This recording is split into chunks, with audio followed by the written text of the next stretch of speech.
નમસ્કાર મિત્રો, આજે આપણે જોઈશું ધોરણ 6 વિષય છે ગણિત પ્રકાશ અને ગાલા ગણિત પ્રકાશ સ્વાધ્યાયપોથી આપણે પ્રકરણ 1માં તાર્કિક વિચારસરણી ભાગ 6નું સોલ્યુશન કરીશું.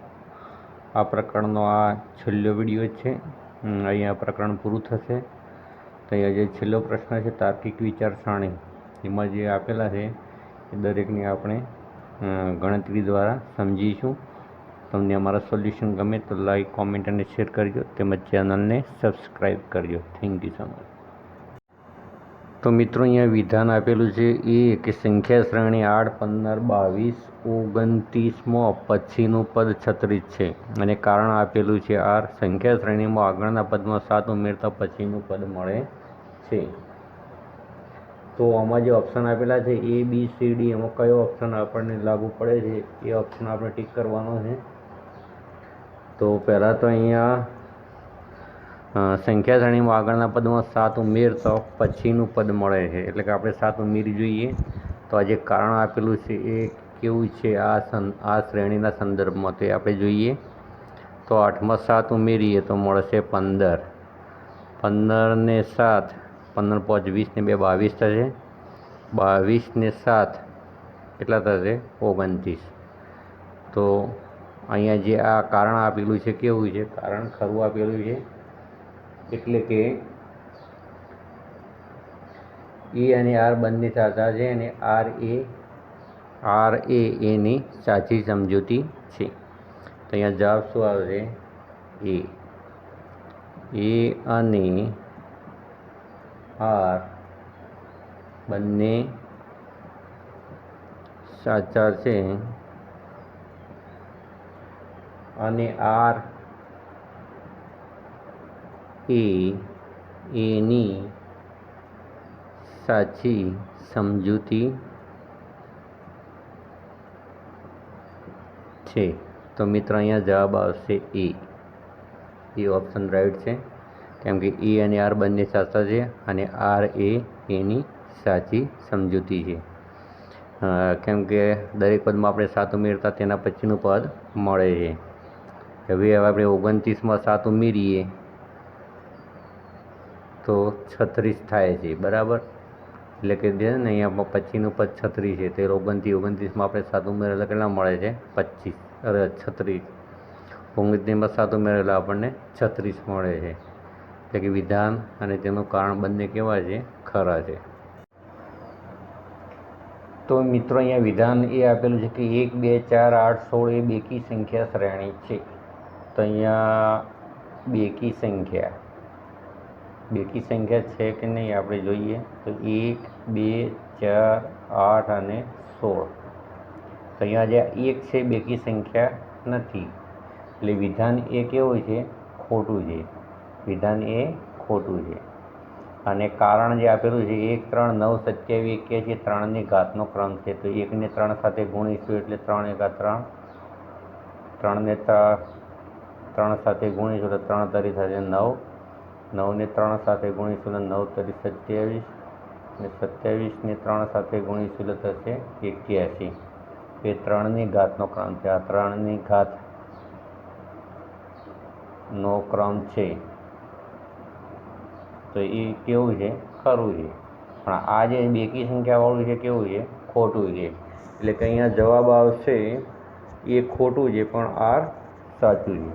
અહીંયા ડી જવાબ આવે છે. એ ખોટું છે પણ આર સાચું છે. એ વિધાન કેવું છે? ખોટું. પણ એનું જે નીચે કારણ આપેલું છે કે 3ની ઘાતનો ક્રમ છે, તો એ કેવું છે? સાચું છે. હવે મિત્રો, જે પ્રશ્ન આપેલો છે ત્રીજા નંબરનું વિધાન છે. વિધાન એ કોચ સ્નોફ્લેક શ્રેણીના આકારમાં વધુ રેખાખંડ ઉમેરવાથી વધુ સ્પષ્ટ બને છે. એવું કંઈ નથી. વધુ રેખાખંડ ઉમેરવાથી તે સ્પષ્ટ બને છે. કારણ એ દરેક પગલામાં કોષલા બે રેખાખંડને સ્પીડ બમ્પ પેટર્ન દ્વારા બદલવામાં આવે છે. તો આ વિધાન ખરું છે. પણ જે આ છે એ વિધાન કેવું છે? વિધાન ખોટું છે. આ કારણ કેવું છે? ખરું છે. એટલે અહીંયા જવાબ આવશે ડી. એ ખોટું છે પણ આર સાચું છે. તો અહીંયા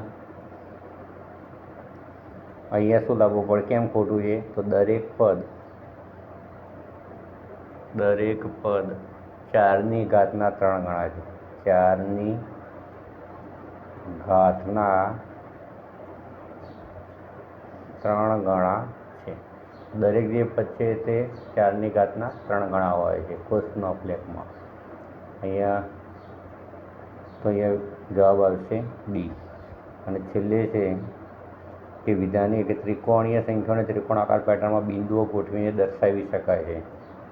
તો એ ખરું છે. પછી પૂર્ણ વર્ગ સંખ્યાઓને ચોરસ પેટર્નમાં બિંદુઓ ગોઠવીને દર્શાવી શકાય છે. આ પણ ખરું છે. પણ અહીંયા એ અને આર બંને સાચા છે, પણ આર એ એની સાચી સમજૂતી નથી. કેમ કે અહીંયા પૂર્ણ વર્ગ સંખ્યાઓ છે ને અહીંયા ત્રિકોણીય સંખ્યાઓ છે.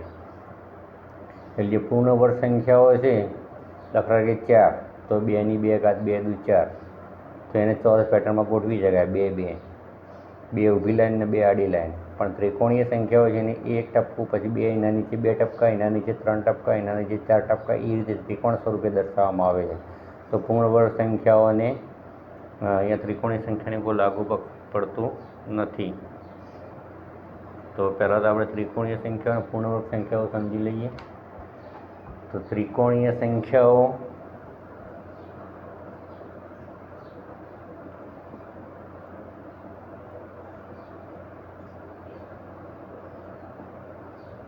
એક 2 1 2 3 1 2 3 4 1 2 3 4 ને 5, એટલે કે 1 2 3 4 5 6 7 8 એમ ગણતરીની સંખ્યાઓ વડે ત્રિકોણીય સંખ્યાઓ દર્શાવવામાં આવે છે.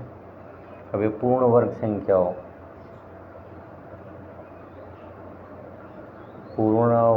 સંખ્યાઓ, દાખલા કે 4 ગુણ્યા 4 એટલે ચોકું ચોકું થશે 16. તો 1 2 3 4 5 6 7 8 10 11 12 13 14 15 અને 16. તો પૂર્ણ વર્ગ સંખ્યા તો 4 ગુણ્યા 4 એટલે કે આમ 4 આડી લાઈન અને 4 ઊભી લાઈન, એટલે કેટલા થશે ટોટલ 16. 4 4 દુ 8 4 4 12 ચોકું ચોકું 16. તો પૂર્ણ વર્ગ સંખ્યાને ચોરસ સ્વરૂપે દર્શાવી શકાય. તો આ રીતે પૂર્ણ વર્ગ સંખ્યા અને ત્રિકોણીય સંખ્યા આપણે સમજી શકીએ. એ તમારા પ્રથમ પ્રકરણ ગાલા સ્વાધ્યાય પોથીનું અહીંયા પૂરું થાય છે. તમને અમારા સોલ્યુશન ગમે તો લાઈક, કોમેન્ટ અને શેર કરજો. તમારા ચેનલને સબસ્ક્રાઈબ કરજો. Thank you.